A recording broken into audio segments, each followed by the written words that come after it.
Hey guys, it's Sarah, and today I'm going to be doing my May reading wrap-up.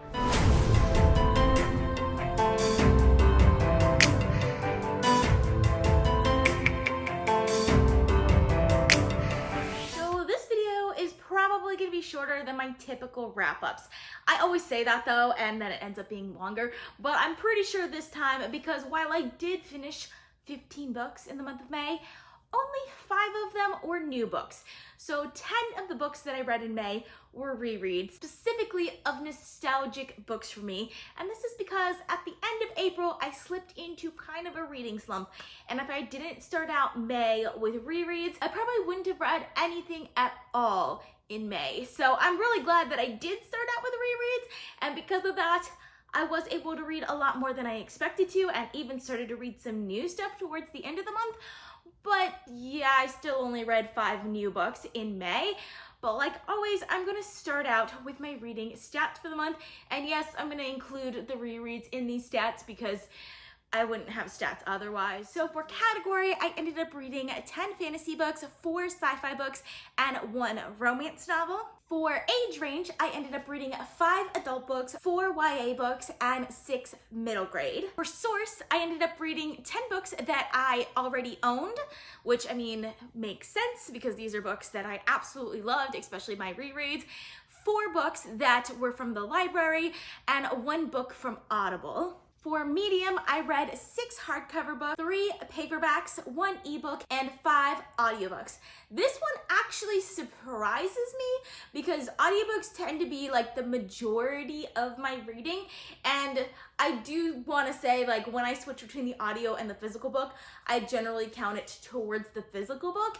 Like, if I've read any amount in the physical book, especially if it's a significant amount, like more than 50%, I'll definitely choose the physical book over the audiobook. I think that might be lending more towards those numbers, but I think with the rereads too, I just know the books better in their physical form, so it's easier for me to read them that way. As for star rating, I'll put a chart up on the screen here so you guys can kind of see it, but I ended up having an average star rating of 4.6 stars. The biggest contributor to that is I had 9 5-star books, but of those 9 5-star books, 8 of them were rereads, so I actually only had 1 new 5-star book in the month of May. And then my average page count was 421 pages, which is pretty typical for me, and I'm kind of surprised by that because I had a lot of books within the 300 to 400 range, which is not typical for me. Usually I'm more 400 to 500 range, but I think that's, again, the rereads, and specifically I read a lot of middle grade this month, so that definitely contributes to it.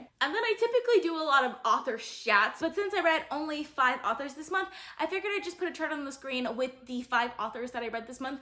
So I ended up reading 9 books by Suzanne Collins, 3 by George R.R. Martin, 1 by Robin Hobb, 1 by Riordan, and 1 by Talia Hibbert. So it's pretty obvious that I read a lot of like nostalgic reads for me because 3 of those authors are like my favorite authors of all time. And then even like of the other 2 authors, Riordan is not a new author to me. So the only new author that I read this month was Talia Hibbert, which I'm really glad that I got to read at least a little bit of new stuff this month. And then I'll just put a little thing on the screen here for publisher as well. I think the only major call out there is that I read 9 books by Scholastic, which is again the books by Suzanne Collins because like all of her books are published by Scholastic. And lastly, publication year. So this one is a little bit different than it typically looks because I read a lot of books from not the last decade, but the previous decade. So about more than a decade ago. And that's because I read a lot of books from my childhood. So I think that's kind of to be expected considering I read a lot of rereads, but I only ended up reading like 2 books from the last couple of years, which is surprising because usually I read a lot of recent books as well. So typically this is the time in the video where I talk about my reading challenges, but well, I didn't really do them. Like you saw in my April wrap up, I didn't even talk about my challenges. I have 2 reading challenges that I typically talk about, my Unwrapped Book Challenge and my Fantasy Book Series Challenge. The Unwrapped Book Challenge I didn't even start or even try to do. I did, however, try to do my Fantasy Book Series Challenge. So these were the 2 books on my Fantasy Book Series Challenge that I was supposed to read in May. I did not get to The Warded Man, mostly because I was still waiting for the audiobook, and I knew that I probably wasn't going to read the physical book because I had trouble reading new physical books in the month of May. So I still plan on reading The Worded Man. I'm just waiting for the audiobook from my library, so I'll probably get to it sometime in June. The other one was Blood Song by Anthony Ryan, which I did start. I just didn't finish. I started it in the last week of May. I'm almost done with it, so I will be finishing it at the very beginning of June, and I'm really excited for it because it's fantastic so far. So you'll get more of my thoughts on this in my June wrap-up, or if you want them sooner than that, you can check out my reading vlogs. All right, so now that we've got through all of that, I'm gonna quickly talk about my rereads for this month, which there's a lot of them, so that might take a little while, and then we'll get to the new books that I read in May. So the first series that I reread in May is the Hunger Games trilogy by Suzanne Collins, which includes The Hunger Games, Catching Fire, and Mockingjay. So this is a trilogy that I'm very hit or miss with because I really love the first book. Like the first time I read the first book, I was completely in awe by it, and I still am every time that I reread it. And I think even more so this time around because it might have just been the mood that I was in. I was very nostalgic at the time, but I was so emotional when I read this first book this time around. I talk a little bit about why I was that emotional in my book talk for the Hunger Games trilogy, so if you haven't seen that, I will link it up in the cards for you guys. It is spoilery though, so just beware that I will talk spoilers in that video. But I really loved this first book in the series this time around, and I ended up giving it 5 stars. As for the second book, I also liked it. It's one of those books where like, I always feel slightly disappointed by the second book because it just feels like the first book done again to me. I don't know. That's just how I feel. And this is one of those series where I just feel like we're so in Katniss's head that I want to be in some other people's head, especially towards the end of the second book and definitely in Mockingjay. And that's just how I feel about the series. So I ended up giving the second book, Catching Fire, 4.5 stars. And Mockingjay 3.5 stars, which that is actually a pretty high up rating for Mockingjay for me because previously I had rated this book 2 stars because almost every other time that I've reread the Hunger Games series, except for the first time, I've DNF'd Mockingjay just because I found it incredibly boring. This time around though, I found it surprisingly poignant at times. And even though I do think like the first like 3/4 of this book does drag a little bit, I do really like the ending with the exception of the love triangle because you guys know what happened. You know what happened and I wasn't happy with it. The next series that I ended up rereading in the month of May is the Underland Chronicles by Suzanne Collins as well, which includes Gregor the Overlander, Gregor and the Prophecy of Bane, Gregor and the Curse of the Warmbloods, Gregor and the Marks of Secret, and Gregor and the Code of Claw. So this is one of my most adored series of all time. This is the series that made me love Suzanne Collins and made me want to read The Hunger Games in the first place. And unlike the Hunger Games trilogy, where I feel like you guys all know what I'm talking about when I talk about that series, this is one that I feel like is a little bit underrated that not as many people know. So this series is about a boy named Gregor who is 11 years old. He recently lost his father who went missing. So now he's being raised by a single mom, but he has a grandmother that is sick and he has 2 little sisters. One of them is only 2 years old and he pretty much steps up a lot and is responsible for his sisters. It is the beginning of summer vacation and he goes to do laundry with his 2-year-old little sister Boots, and they fall down a grate into the Underland, which contains giant rats and bats and cockroaches and also humans that have been living down there for apparently a very long time in this beautiful city named Regalia. All he wants to do is go back up to the Overland because he knows his mom is going to be worried sick about him and his little sister, but he learns that maybe his dad might be somewhere in the Underland, like maybe that's where he went missing. So he goes on a quest to find him, and because of that he gets wrapped up in all of these prophecies that the Underlanders have, and it's just a fun adventurous story that I absolutely love. I love the characters in the story. I love the politics in the story because there's actually a lot of politics, and I love the themes that it explores because it explores themes, especially in the later books, about the pointlessness of war and things like that. And I also like some of the ideas that it explores, like human echolocation. Like that's not something I ever really thought about before, but apparently there are some blind people that actually do use echolocation to get around in the world, which is very cool.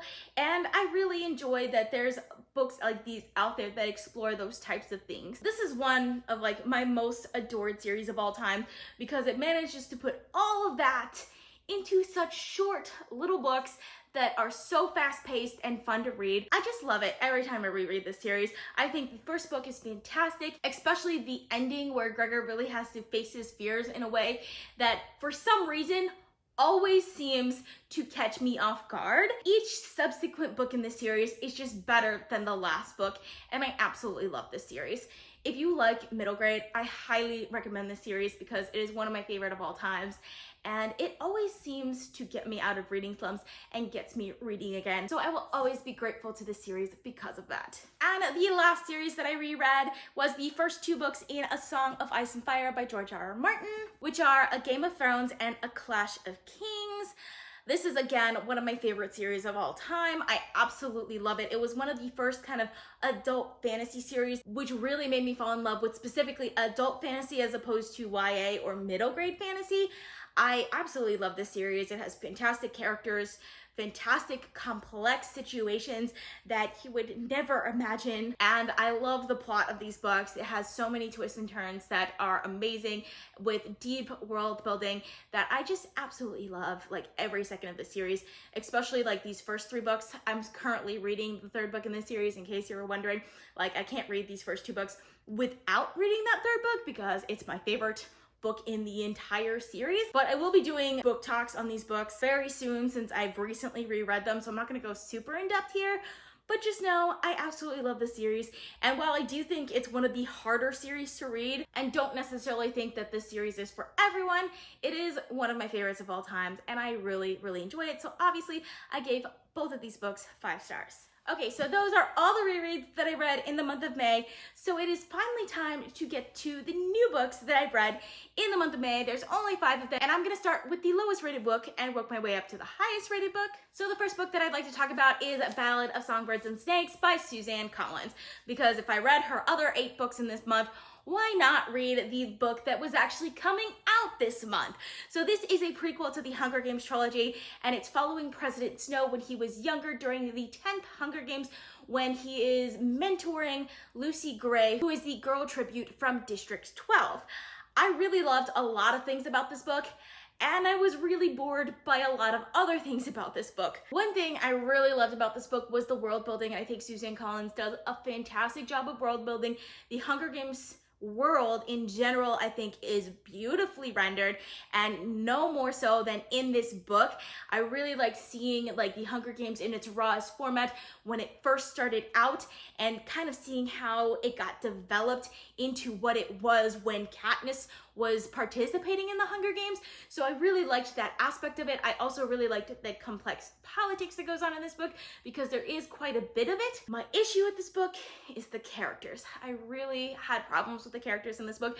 I think mostly because there's unlikable characters, and I personally love unlikable characters. I absolutely love well-developed unlikable characters with good motivations. I don't feel like these unlikable characters fit those descriptions though. I think for me to buy into a good villain story, I have to either somehow love this character despite all of their flaws, or I have to love to hate them. With the exception of like the last 5% of this book, I really didn't care at all for any of these characters, not a single one.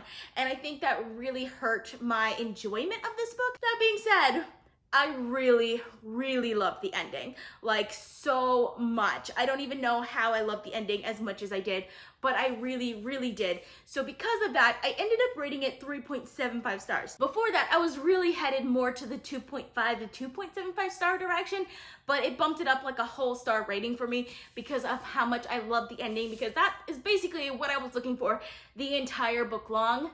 And this is a pretty big book. I also do think that the plot of this book was kind of meandering and not to Suzanne Collins's regular caliber, but overall I do think it is a good book that I would recommend, mostly to fans of the Hunger Games series, especially if you like Mockingjay. I think if you like Mockingjay, you'll end up liking this book because it has a similar style to Mockingjay, but personally, it's not one of my favorites. So the next book that I would like to talk about is The Ice Dragon by George R. R. Martin. So I was so immersed for a time in the world of Westeros during the month of May that I decided to try this little novella that I recently hauled. It is a cute little story about a girl named Adara who is a winter child, and she finds this ice dragon and she flies with this ice dragon, and it's really, really short. So that's basically the extent of this book, but it was fun, it was wintry, it was atmospheric, and I enjoyed it. And I especially enjoyed that there were illustrations, some gorgeous illustrations that I really loved. More dragons, just lots and lots of illustrations of dragons, really. One thing I will say about this book is I can't really place it in the world of Westeros because it seems a little too ancient, maybe, that it doesn't really seem to connect with the current series, A Song of Ice and Fire. So it didn't really fit in that world in the way that I kind of wanted it to, but I did enjoy it, and I ended up giving it 4 stars. So the next book that I like to talk about is Get a Life, Chloe Brown by Talia Hibbert. So this is an adult romance novel about a girl named Chloe Brown who suffers from fibromyalgia.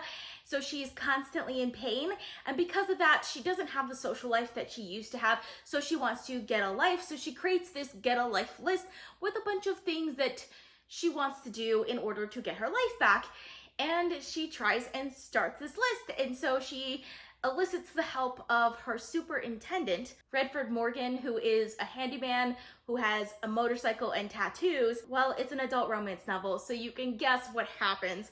I absolutely enjoyed reading this book. I think it's such a fun book with great diversity, and it is funny at times. I was really looking forward to the humor in this book, and while it wasn't laugh out loud funny to me, I still really enjoyed it, and I also really enjoyed the audiobook. This was just a fun, fast-paced read that I think I picked up and finished within 48 hours, so it was definitely a quick read that I enjoyed. And I also found it very uplifting and empowering in ways that I didn't expect. So I definitely do recommend this book, and I ended up giving it 4.25 stars. So the next book that I'd like to talk about is The Willful Princess and the Piebald Prince by Robin Hobb. So this is a novella that is a prequel to The Realm of the Elderlings. It follows the story of Princess Caution Farseer and her bastard son, Prince Charger, who is also known as the Piebald Prince. If you've read The Realm of the Elderlings, specifically the Tawnyman trilogy, you've probably heard of the Piebald Prince because his story is one that definitely influences the events of the Tawnyman trilogy. But in that series, you don't really get all of the background information, so that's why I was excited to read this book. And I had just finished The Ice Dragon, so I kind of wanted to read something that was set in a world that I love, so that's why I decided to pick this one up. This one exceeded all of my expectations for this book. So it's 2 short stories. The first one follows Princess Caution, and it's basically how she ends up having the Piebald Prince as a son, and I did enjoy it so much. I loved Robin Hobb's atmospheric writing, and I really got into the characters in a way that I really wasn't expecting to. That being said, it was just a short, cute story that I thought, with the way it was going, that I would just end up rating it like, you know, around a 3.5, maybe 4 stars, and I would be done with it. But then I read the second short story, which is The Piebald Prince, and oh my gosh, this book was devastating and heart-wrenching, and I almost cried like 5 times in this book because there is just so much tragedy in this book. Like, I've always said that Robin Hobb is super hard on her characters, but she's not half as hard on her characters in any of her other books as she is in The Piebald Prince, which is surprising to me because it is a less than 100-page short story, and somehow she manages to put as much emotion into it as probably any of the Realm of the Elderlings books. Like, I probably got more out of that short story than I did out of Assassin's Apprentice, which is the first book in the entire series. I was completely blown away by that short story in particular. I absolutely loved it, and I ended up giving this book 4.5 stars. I definitely plan on purchasing it at some point, but it is somewhat expensive because it's $18 on Amazon, and I can't seem to find it anywhere else, so I don't know when that will happen, but it's definitely one that I want because it is definitely a new favorite of mine. And the last book that I'd like to talk about, which is probably the #1 new book that I read in the month of May, is The Last Olympian by Riordan. So I completely didn't expect to love this book as much as I did because while I do like the Percy Jackson series, I've never never considered it like a 5-star series to me. Like, I really loved the first one, but after that, I felt like the rest of the books just didn't quite live up to what that first one promised out of the series. But The Last Olympian definitely does. I loved every second of this book. It's such a fun book that makes me love Percy Jackson as a character so much more than I ever did before. And of course, I love Annabelle as well. And I can definitely see myself rereading this series in the future, even though like I didn't read this as a child. Like when I was younger, I picked up the Percy Jackson series and I ended up DNFing it, and I thought I would never go back to it. But I'm so glad that I decided to give this series another try towards the end of last year, because it's a fantastic series that I'm really enjoying, and I definitely plan on continuing to the other books in this same universe. So I really loved The Last Olympian. I thought it was like a really well done book with great action, great characters, and great world building that I absolutely loved, and I ended up giving it 5 stars. So that is all I have for you guys today. I hope you guys enjoyed watching. I post videos every Sunday, Tuesday, Thursday, and Saturday, so consider subscribing. If you like to be notified as soon as I upload, you can click that little bell icon. If you like this video, please give it a big thumbs up to support my channel. All social media links are in the description down below. Thank you guys so much for watching, and I'll see you guys next time. Bye.